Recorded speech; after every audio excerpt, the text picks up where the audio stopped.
Bonjour, je m'appelle Donald Pitcher. Aujourd'hui, j'aimerais parler pendant quelques instants sur un sujet qui nous est connu, je pense, à tous, c'est nos craintes. En cette période particulière de confinement à cause du Covid-19, beaucoup de personnes vivent dans la crainte. Crainte de la maladie, crainte des effets de la maladie et même de la mort. Et dans ce temps avec vous, j'aimerais tout particulièrement parler de la crainte qui est justifiée, la crainte qui n'est pas justifiée et surtout de la crainte de Dieu. Mais avant de commencer, prenons un instant pour écouter un ami canadien qui, justement, dans cette période de Covid-19, a écrit un chant d'espoir qui s'appelle La Colombe et l'arc-en-ciel. Mais je vais laisser Walter de Souza parler lui-même du chant, de la raison pour laquelle il a écrit, et vous allez l'entendre chanter aussi. À tout à l'heure. Salut les amis, je suis ici devant vous aujourd'hui parce que j'ai plusieurs requêtes de plusieurs personnes qui m'ont demandé d'écrire une petite chanson pour les temps difficiles qu'on traverse tous ensemble. Donc, j'ai écrit un petit morceau qui s'appelle « La colombe et l'arc-en-ciel ». La voici. Die, die, die, die, die, die. La colombe, l'arc-en-ciel, symbole d'espérance, une rivière où coule le miel, est-ce un rêve d'enfance? La tempête est menaçante, mais le soleil brillera. Je veille sur mon cœur, je demeure dans la foi. Die, die, die, die,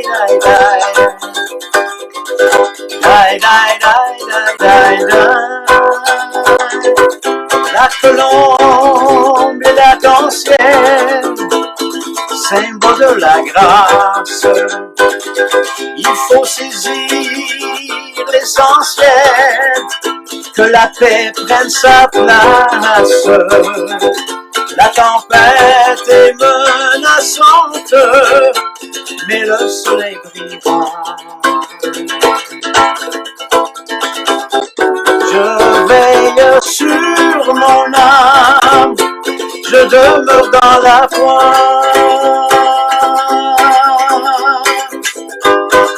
Notre Père qui est aux cieux, donne-nous les forces pour traverser ce temps. Die, die, die, die, die, die, die, die, die,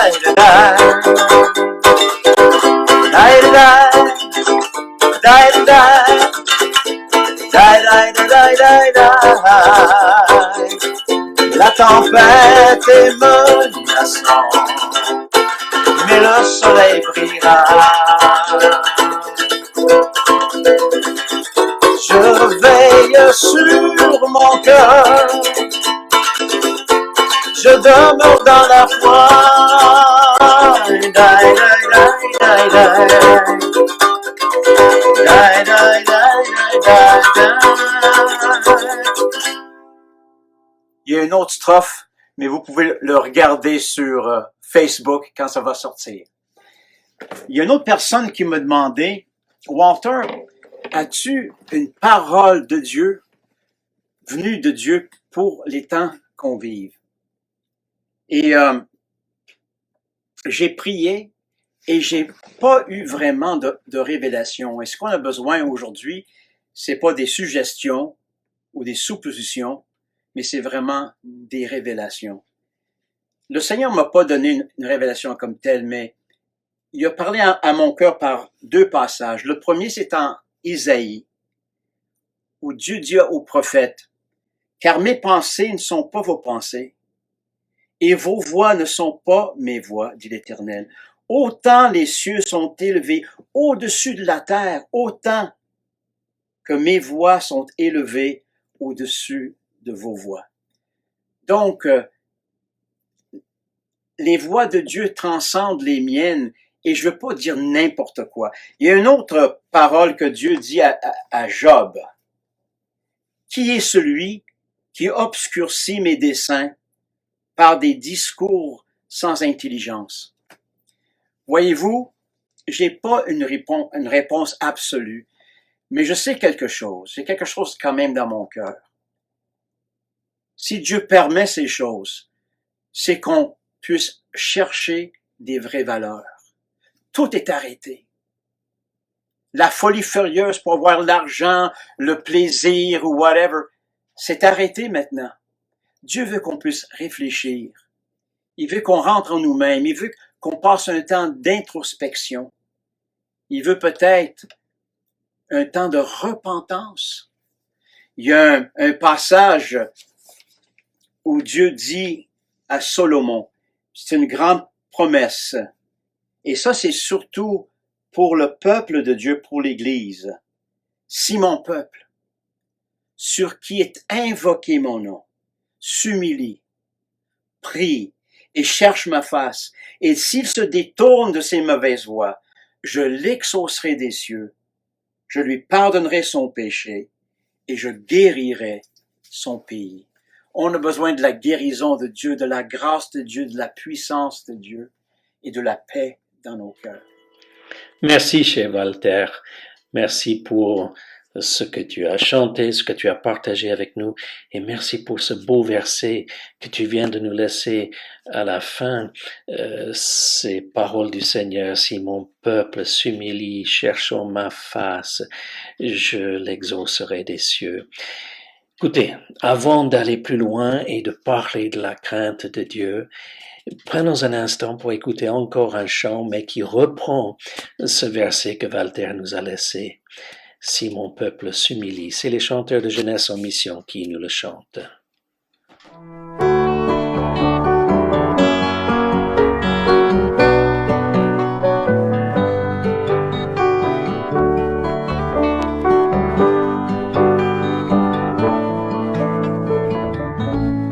Si mon peuple, sur qui est invoqué mon nom, s'humilie, prie et me cherche.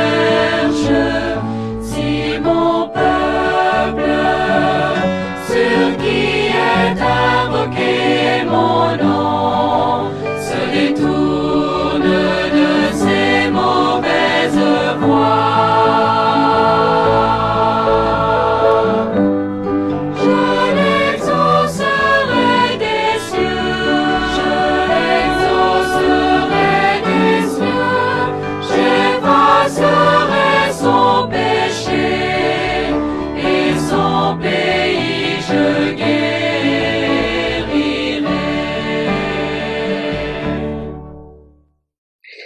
Avez-vous remarqué que la crainte est quelque chose qu'on considère d'habitude comme étant très négative? Mais pas toujours. Il y a des craintes même qui sont souhaitables, voire essentielles pour notre vie et pour notre bonheur. On peut parler de la crainte du gendarme.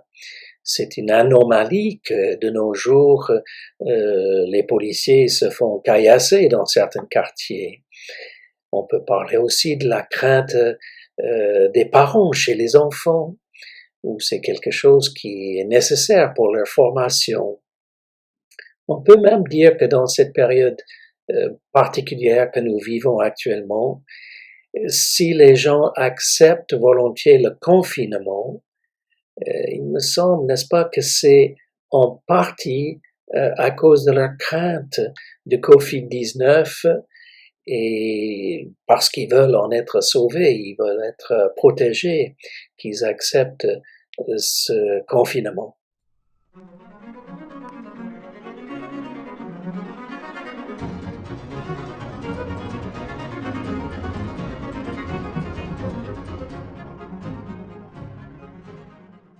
Aujourd'hui, je vais vous suggérer que la plus positive de toutes les craintes que nous pouvons avoir, c'est la crainte de Dieu. Et je vous expliquerai pourquoi un petit peu plus loin. Mais tout d'abord, posons-nous la question, qu'est-ce que la crainte de Dieu?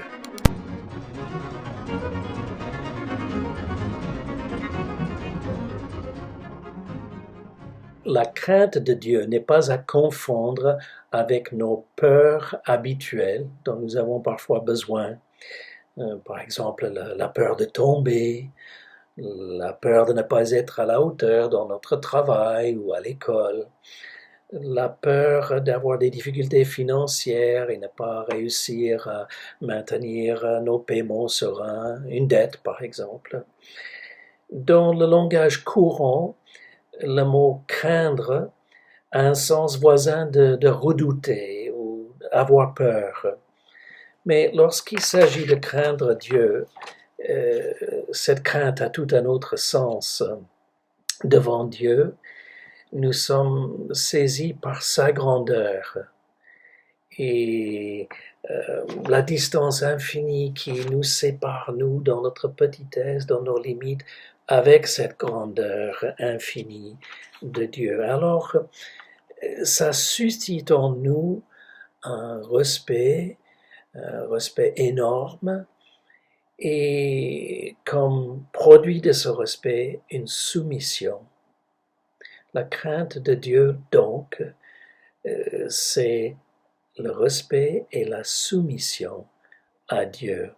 Il y a un verset magnifique et important dans l'épître de Jacques qui dit « Soumettez-vous donc à Dieu, résistez au diable et il fuira loin de vous. » La soumission donc, qui est un élément indispensable de la crainte de Dieu.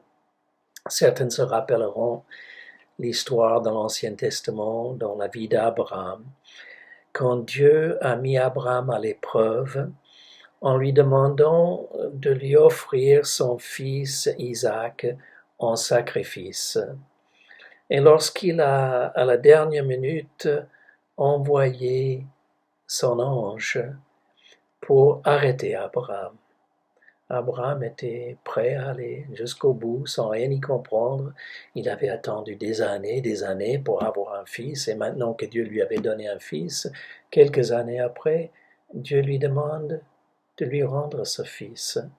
Alors Abraham était prêt à obéir, mais à la toute dernière instant, l'ange de Dieu est envoyé pour intervenir, et écoutez ce qu'il dit, « Ne lui fais rien, car maintenant je sais que tu crains Dieu. » Autrement dit, que tu es soumis, obéissant à ce que Dieu demande. Posons-nous maintenant une autre question. Pourquoi faut-il craindre Dieu?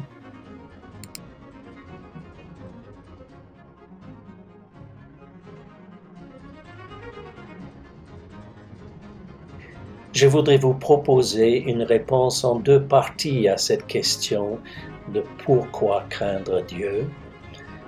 Premièrement, parce qu'il a tout pouvoir sur la vie et sur l'éternité aussi. Et ce n'est pas rien. David l'a dit magnifiquement dans le psaume 8. Je vous lis deux versets, les versets 4 et 5 du psaume 8. Quand je contemple les cieux, ouvrage de tes mains, la lune et les étoiles que tu as créées, qu'est-ce que l'homme pour que tu te souviennes de lui, et le Fils de l'homme pour que tu prennes garde à lui.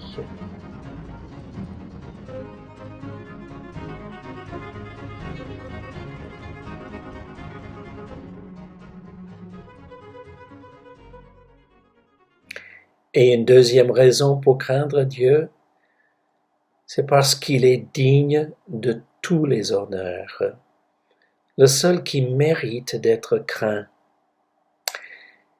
Quand j'étais jeune garçon, jeune homme, j'étais très craintif. Facilement, j'avais peur d'autres personnes.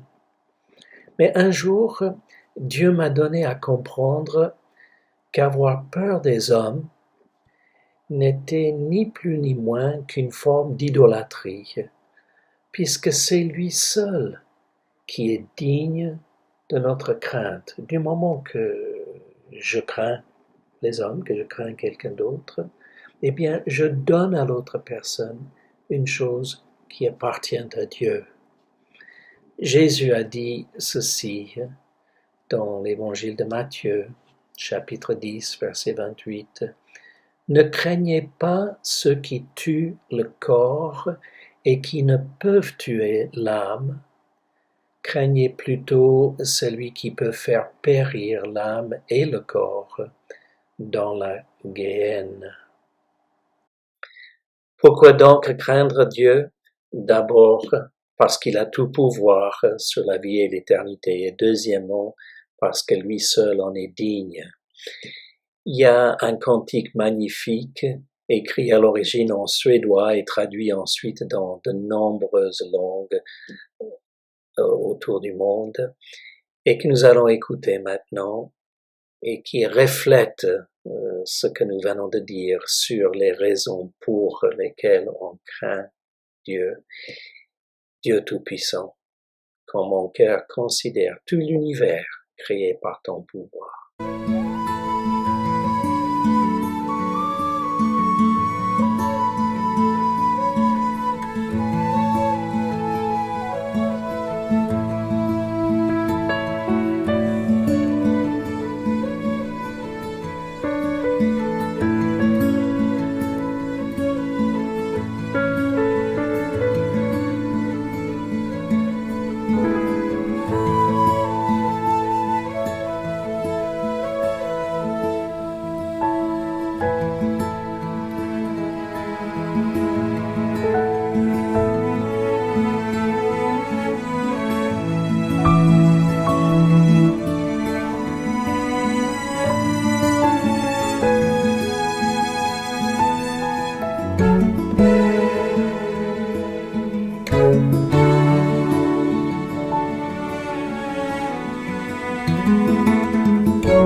Dieu Tout-Puissant,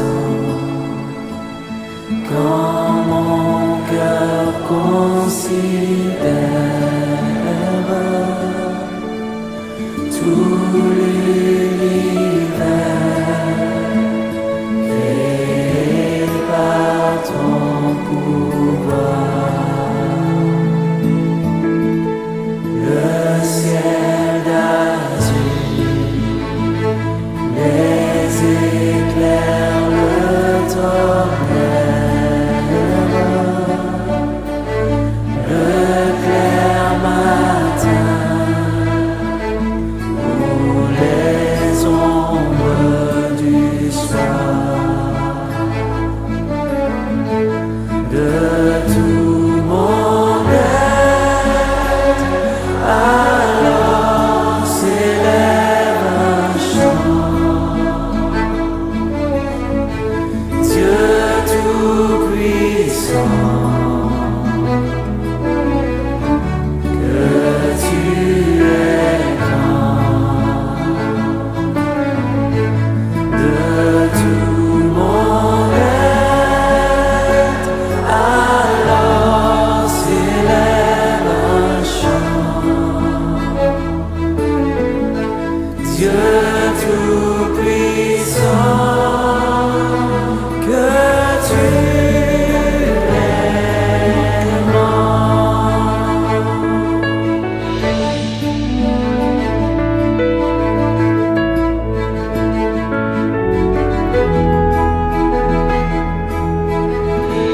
Mais quand je songe au sublime mystère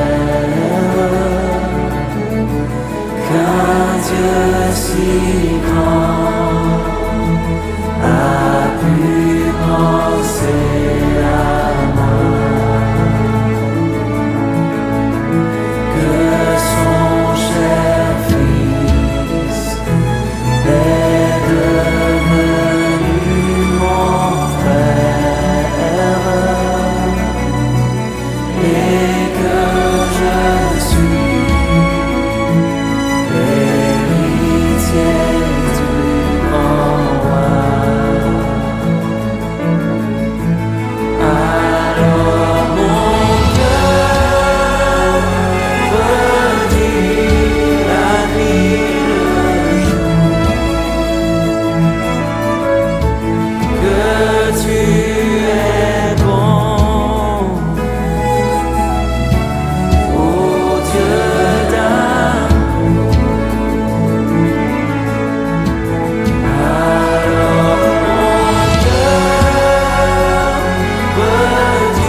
quand mon sauveur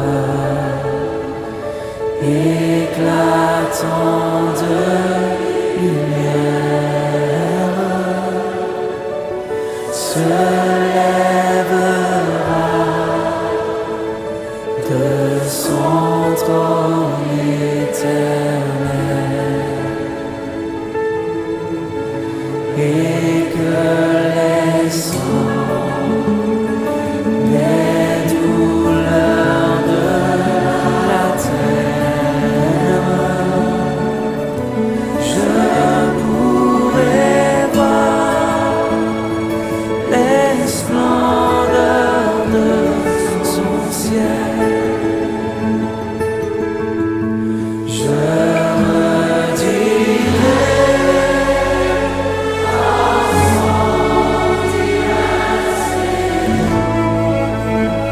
rien n'est plus grand, non, rien que ton amour. Je redirai dans son divin séjour, rien n'est plus grand que ton amour. Rien n'est plus grand que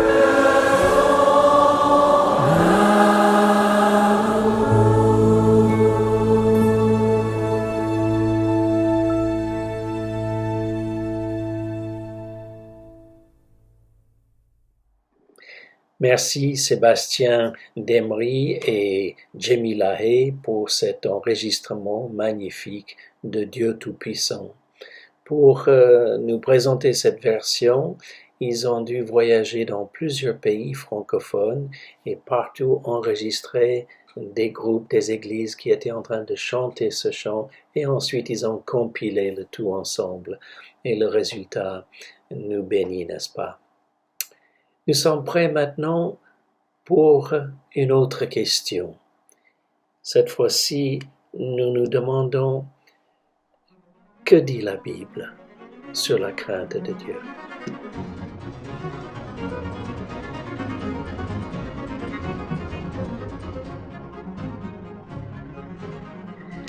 Parfois, les penseurs humanistes ont voulu nous faire croire qu'on pouvait se passer de Dieu et de la Bible. Écoutons ce verset dans les Proverbes, au premier chapitre, verset 7, qui dit « La crainte de Dieu est le commencement de la science. »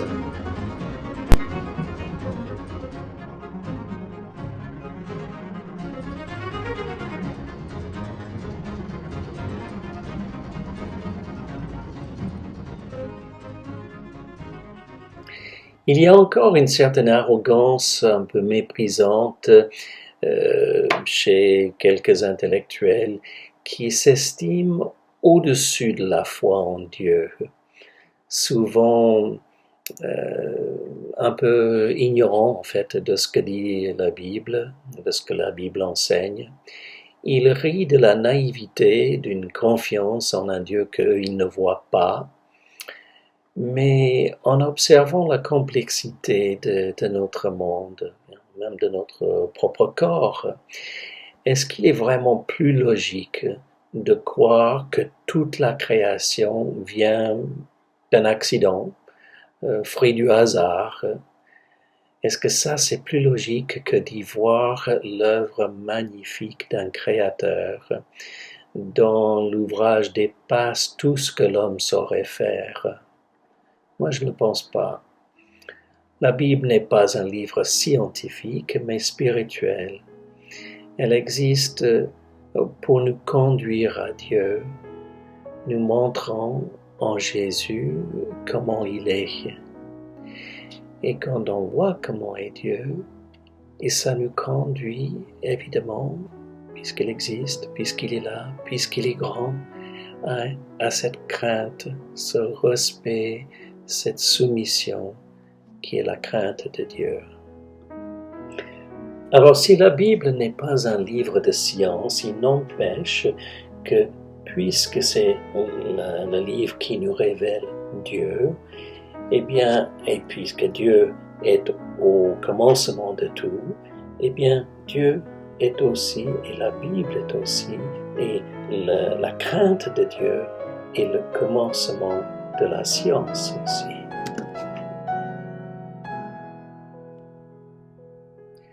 Notons maintenant un autre passage, également dans le livre des Proverbes, cette fois-ci Proverbes chapitre 9, verset 10, qui nous dit que la crainte de Dieu, c'est encore autre chose que le commencement de la sagesse et la crainte de Dieu.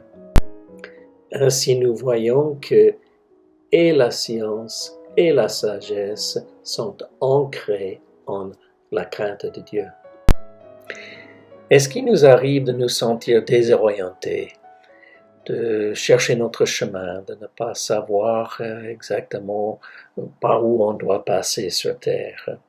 Eh bien, là aussi, il y a une promesse magnifique pour nous dans le psaume 25, 12, concernant la crainte de Dieu. Nous lisons « Quel est l'homme qui craint l'Éternel? L'Éternel lui montre la voie qu'il doit choisir. » Et dans le même verset, vous avez remarqué, le psalmiste ajoute cette promesse magnifique aussi. Son âme reposera dans le bonheur. Celui qui craint l'Éternel reçoit le bonheur. Et il y a encore une autre promesse qui est donnée dans ce même verset, ce même passage dans Psaume 25, verset 13. Il est dit que ceux qui craignent le Seigneur, leur postérité possédera le pays. Moi, ça me parle de stabilité dans une époque où il y en a si peu, une époque où autour de nous, il y a tellement de personnes qui sont troublées pour toutes sortes de raisons. Il y a beaucoup d'instabilité. Et un passage comme celui-ci, ça me dit que pour ceux qui craignent le Seigneur, quand il nous dit que leur postérité va posséder le pays, ça veut dire qu'ils seront fixés. Il y aura une stabilité qui sera leur lot. Et c'est une promesse magnifique du Seigneur pour ceux qui le craignent. Il nous reste encore à voir deux passages concernant la crainte de Dieu dans la Bible. La première des deux, c'est dans les psaumes toujours, psaume 103, verset 17. Et encore une fois, ce sont des paroles magnifiques où il est écrit « La bonté de l'Éternel durera toujours pour ceux qui le craignent, et sa miséricorde pour les enfants de leurs enfants. » Souvent, comme enfant, quand on mange un bon repas, on aime garder ce qu'il y a de meilleur pour la fin. Eh bien, c'est un peu comme cela avec notre étude sur la crainte de Dieu et sur ce que la Bible dit concernant la crainte de Dieu. Le meilleur, on a gardé pour la fin. Et il y a cette promesse magnifique dans le psaume 103, verset 13. « Comme un père a compassion de ses enfants, l'Éternel a compassion de ceux qui le craignent. » La compassion de Dieu envers ceux qui le craignent est nulle part mieux illustrée que dans ce que Jésus a subi sur la croix à notre place.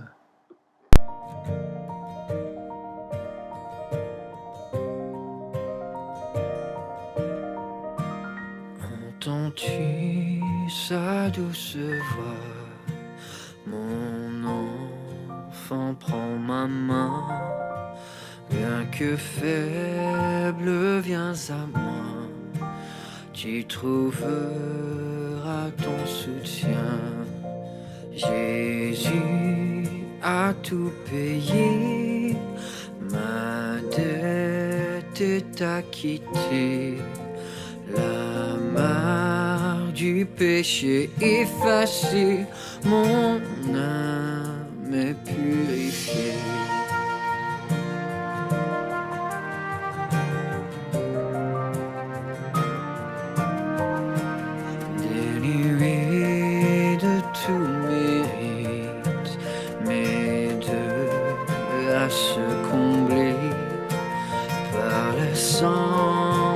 Christ j'hérite d'un habit de sainteté.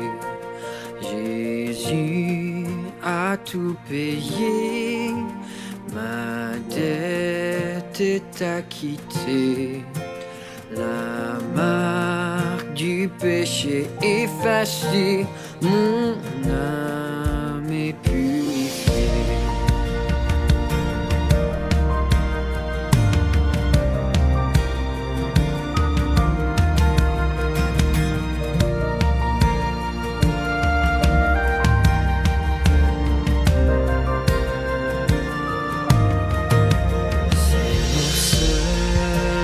Ta grandeur soutient les miséreux, veut briser le cœur de pierre et purifier le lépreux.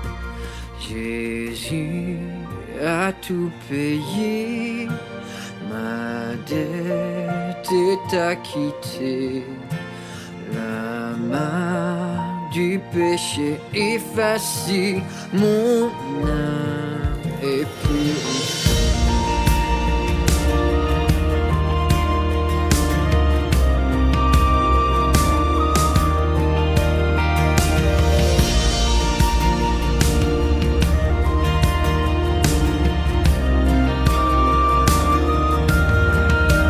Béni sois-tu, Sauveur sublime, ô libérateur de l'abîme.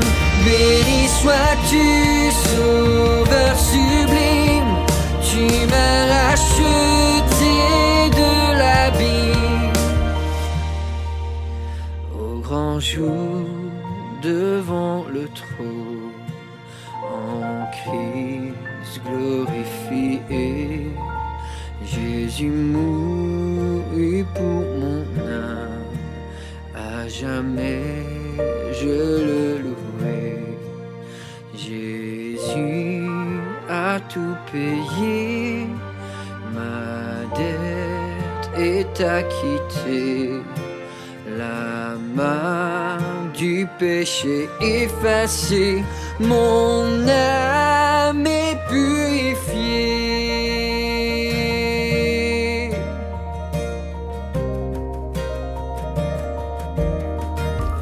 Béni sois-tu, Sauveur sublime, ô libérateur de l'abîme. Béni sois-tu, Sauveur sublime, tu m'as racheté de l'abîme. Béni sois-tu, Sauveur sublime, ô libérateur de l'abîme. Béni sois-tu, Sauveur sublime, tu m'as racheté de l'abîme.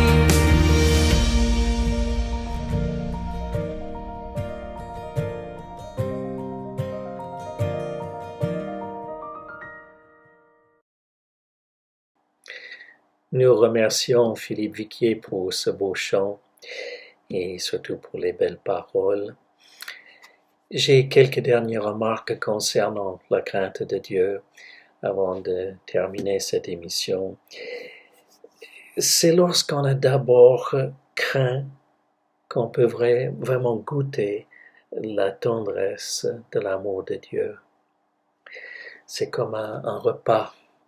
Un repas est tellement meilleur si on a vraiment faim avant d'y goûter. Un enfant qui a fait quelque chose de vraiment mal et qui s'attend à être puni est tellement soulagé lorsqu'il peut lever ses yeux pleins de larmes et voir le regard d'un parent plein d'amour. Il a fallu d'abord la peur pour que le sourire indulgent du Père prenne toute sa valeur. C'est un peu l'histoire du Fils prodigue aussi, dans Luc au chapitre 15, les versets 1 à 32. Le Fils prodigue savait qu'il ne pouvait pas simplement rentrer chez lui et continuer à vivre comme si rien n'était arrivé. Son père aurait pu auparavant travailler pendant des années pour mettre de côté cet héritage qui lui a été donné à sa demande et qu'il est allé gaspiller chez les prostituées. Et son père aurait été en droit d'être en colère contre lui. Mais le fils prend le chemin de retour, malgré sa crainte, prêt à accepter le sort d'un esclave chez son père. Et nous savons la suite, comme le père a accueilli son fils. Si les disciples n'avaient pas eu peur dans la tempête, l'effet de Jésus apaisant la mer ne les aurait pas autant impressionnés. Voyez, si nous n'avions aucune crainte devant Dieu à cause de nos péchés, on peut se demander quelle valeur auraient les paroles de Jésus, que ton cœur ne se trouble pas. Merci d'avoir écouté jusqu'au bout et j'espère que ces quelques pensées partagées sur l'importance de la crainte de Dieu vous auront aidé à mieux comprendre ce sujet et je souhaite à chacun la bénédiction de Dieu sur vous en attendant de vous retrouver bientôt. Mais prions ensemble avant de nous quitter. Notre Dieu, notre Père, nous te disons merci pour ta bonté. Merci pour ta compassion, pour ta patience envers nous. Et Seigneur, nous sommes dans la crainte devant toi et nous voulons te demander que tu nous aides à être dans la soumission, dans l'obéissance à ta parole en toutes choses. Au nom de Jésus. Amen. À bientôt. Au revoir.